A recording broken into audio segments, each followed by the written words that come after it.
Marlène, Marco et Jean-Claude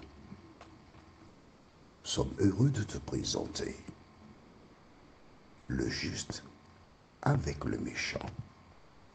La référence se trouve dans Genèse 18, versets 22 à 25. Genèse 18, les versets 22 à 25. Juste avant d'aborder notre thème, recherchons la présence de Dieu. Éternel, merci pour la parole.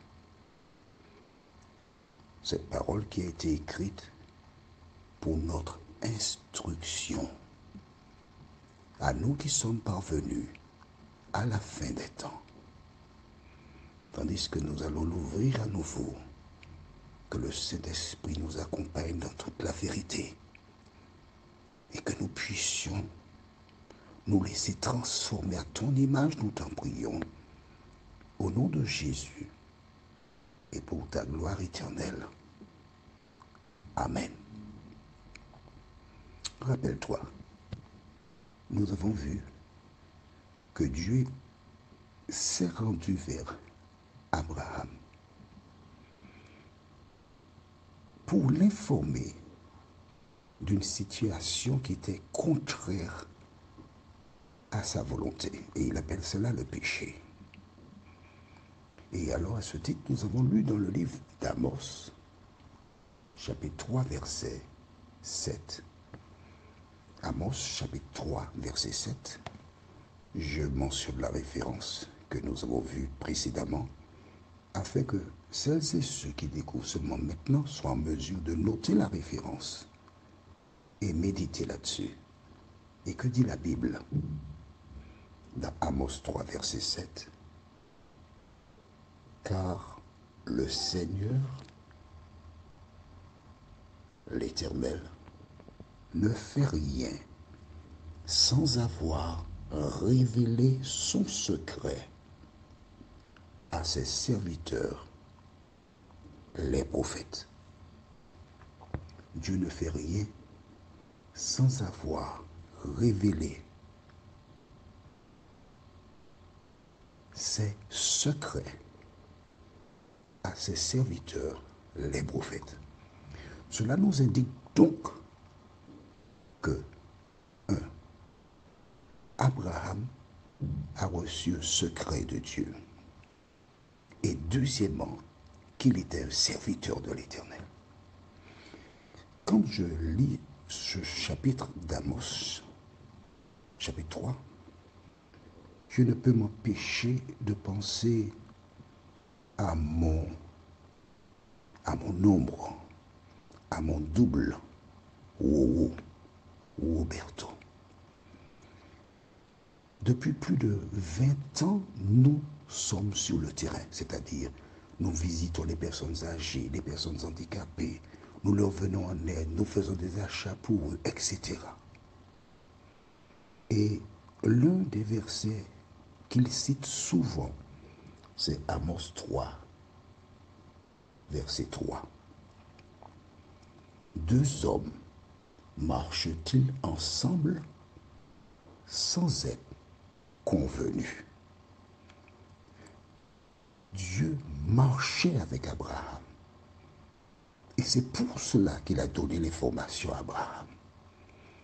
Nous allons maintenant revenir dans le livre de Genèse 18, versets 22 à 25.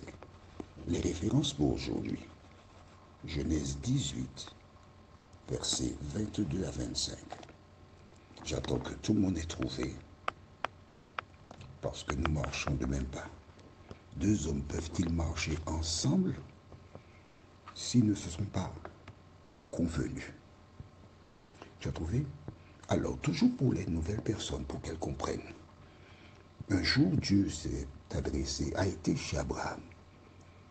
Il a vu, attends, pour que tu comprennes mieux, car certaines personnes racontent des histoires. On lit Genèse 18, verset 1, juste le verset 1. l'Éternel lui apparut parmi les chaînes de Mamré, comme il était assis à l'entrée de sa tente pendant la chaleur du jour. Il leva les yeux et regarda, et voici, 3 hommes étaient debout devant lui. Donc, bien que la Bible ne dit pas 3 hommes flottaient, ça voudrait dire qu'ils étaient dans l'air, mais ils étaient debout. Ils étaient debout sur quoi? À partir de leurs pieds, où ça? Sur la terre. Si des gens viennent te dire que Dieu ne peut pas venir sur la terre parce que la terre est souillée, cette référence devrait t'aider à réfléchir, à analyser, à comprendre que ces personnes ne comprennent pas les Écritures. Il leur a servi à manger. Abraham a tué un veau gras. On a fait tout ce qu'il fallait. Ils ont mangé. Et au terme du repas, que se passe-t-il? Nous lisons à partir du verset 17. Alors l'Éternel dit, cacherai-je à Abraham ce que je vais faire? Abraham deviendra certainement une nation grande et puissante, et en lui seront bénies toutes les nations de la terre.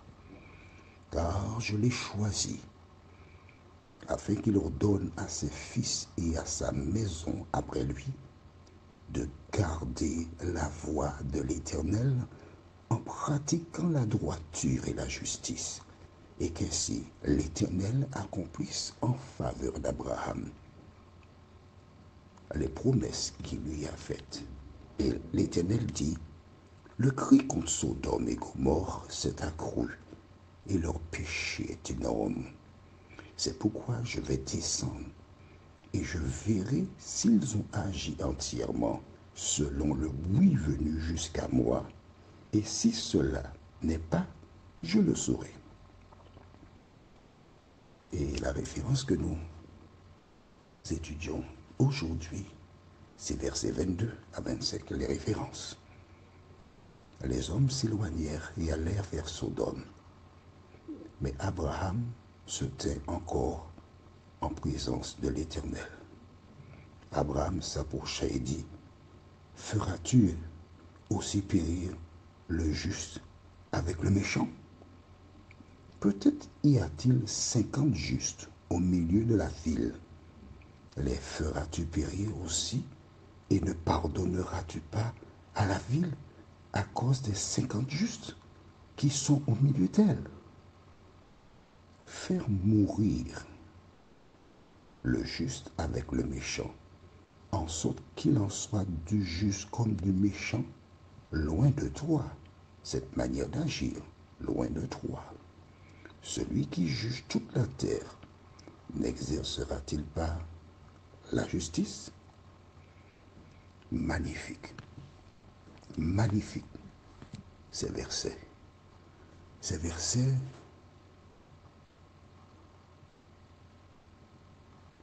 nous disent beaucoup de choses. Premièrement, au verset 22, les hommes s'éloignèrent et allèrent vers Sodome. Les 2 hommes sont partis vers Sodome. Et il ne reste qu'un seul, l'Éternel, avec Abraham. N'oublie pas, les 2 hommes s'éloignèrent et allèrent vers Sodome. Et il ne restait que l'Éternel et Abraham. Pourquoi sont-ils partis dans cette direction? N'oublie pas ça, hein? Tu comprendras après. Fais-moi confiance. Et voici Abraham qui entame une conversation. Et il dit, feras-tu périr le juste avec le méchant? Il y a donc 2 catégories, des justes et des méchants. Cela existait déjà du temps d'Abraham. Et cela existe encore aujourd'hui. 2 catégories. Et Abraham a une telle connaissance de Dieu. Il connaît Dieu. Il le connaît bien. Puisqu'il ajoute,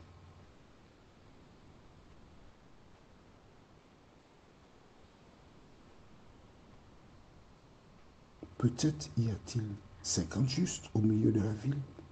Les feras-tu périr aussi?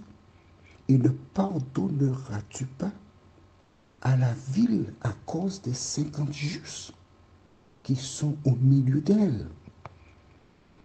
La présence de justes préserve bien des villes.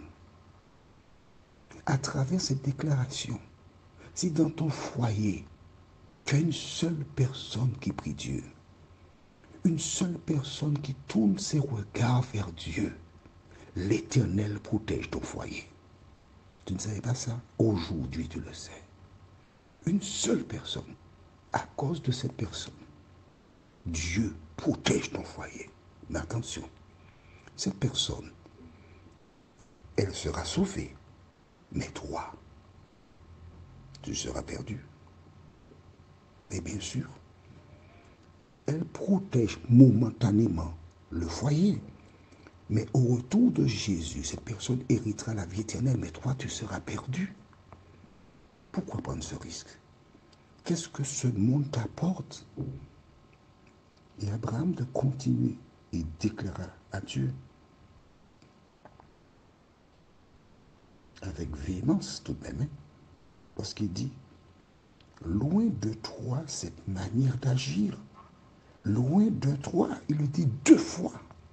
Il connaît tellement Dieu, il dit, mais non, c'est pas toi. Tu ne peux pas faire une affaire comme ça. Celui qui juge toute la terre n'exercera-t-il pas la justice?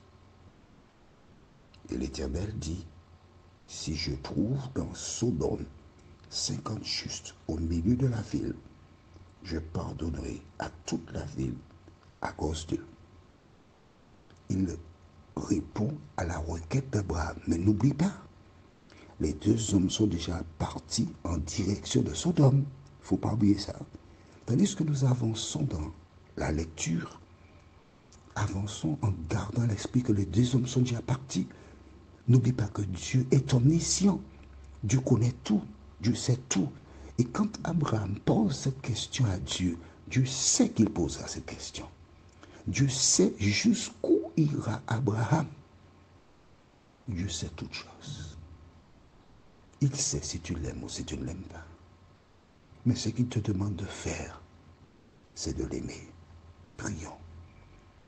Notre Seigneur et notre Dieu,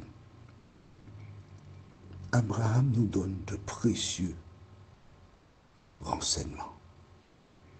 Il nous apprend qu'il y a 2 catégories, le juste et le méchant. Il nous apprend que l'Éternel est le juge de toute la terre et qu'il est miséricordieux. S'il y a un pourcentage de justes dans une ville, il ne va pas déverser son jugement. Ce qui nous laisse croire que s'il y a une personne qui craint Dieu dans un foyer, l'Éternel protège le foyer. À travers cette personne, il interpelle les autres membres du foyer, de la famille, afin qu'ils se tournent vers lui et qu'ils soient sauvés. Quelle grâce! Prions. Notre Seigneur et notre Dieu, merci pour le bonheur de te connaître, d'avoir Jésus dans nos cœurs. Merci de nous diriger toujours dans la vérité et qu'à travers nos vies, nous soyons en mesure d'être aptes pour l'éternité. Nous t'avons prié au nom de Jésus pour ta gloire éternelle. Amen. Notre prochain thème, c'est ce que je désire. Quel est le désir de Dieu? Nous lirons Ézéchiel 18, versets 19 à 23. Que l'Éternel continue de te bénir.